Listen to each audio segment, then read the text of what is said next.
Българският замък влюбен във вятъра се нареди на 4-то място в Европа според организацията Най-добрите европейски дестинации.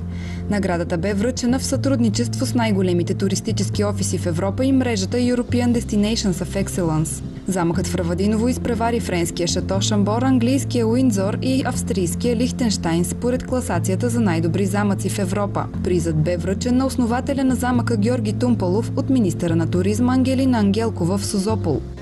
Четвъртото място, което този замък печели в състезание с 16 други подобни из цяла Европа, които обаче за разлика от този, който е съграден от неговите две ръце и помощта на семейството му, са замъци, които са исторически, които са много познати, така че тази награда наистина е много специална, както за него, така и за Созопол, защото именно такива туристически атракции са това, което позволяват ние да предлагаме различен и иновативен туристически продукт, така че максимално да привличаме вниманието към България.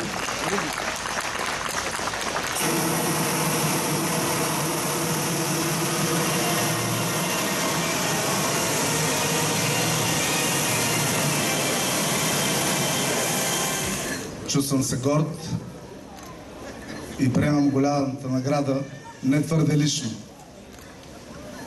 Бих бил щастлив, ако тя допринесе за сплотяването на нацията ни и всички българи се почувстват малко по-горди.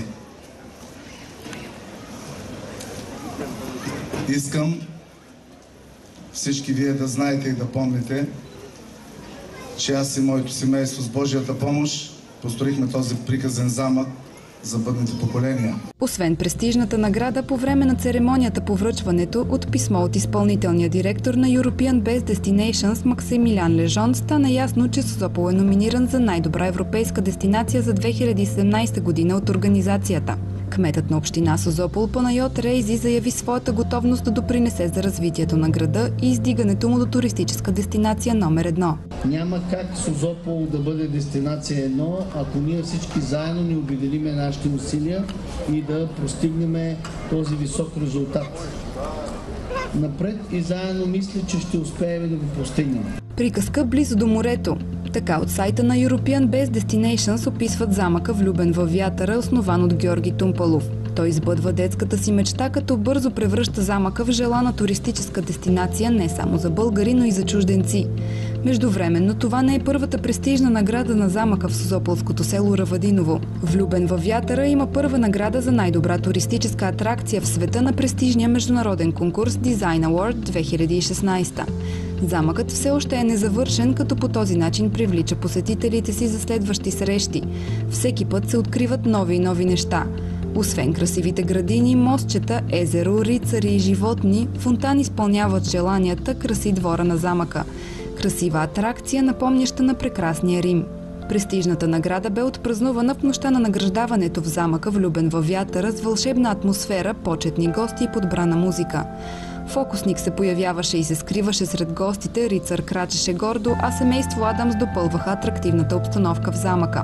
За основателите на влюбен във вятъра наградата е много престижна и спомага за популяризирането не само на подобни атракции в нашата страна, но и привличане на чуждестранни туристи в България. Тъй като милиони туристи ще научат не само за замъка, те ще научат за Созопол, за България. Това е изключително важно и ми се струва, че трябва да продължим напред. Искам пред вас да кажа, тъй като много ценя вашия труд и всичко, което вие правите, че това е само началото.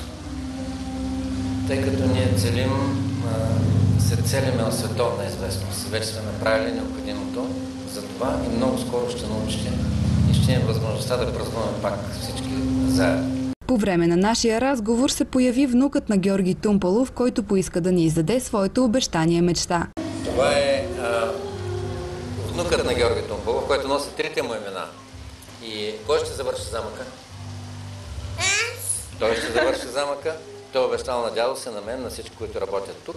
Замъкът в Равадиново притежава собствен герб, флаг, дори валута.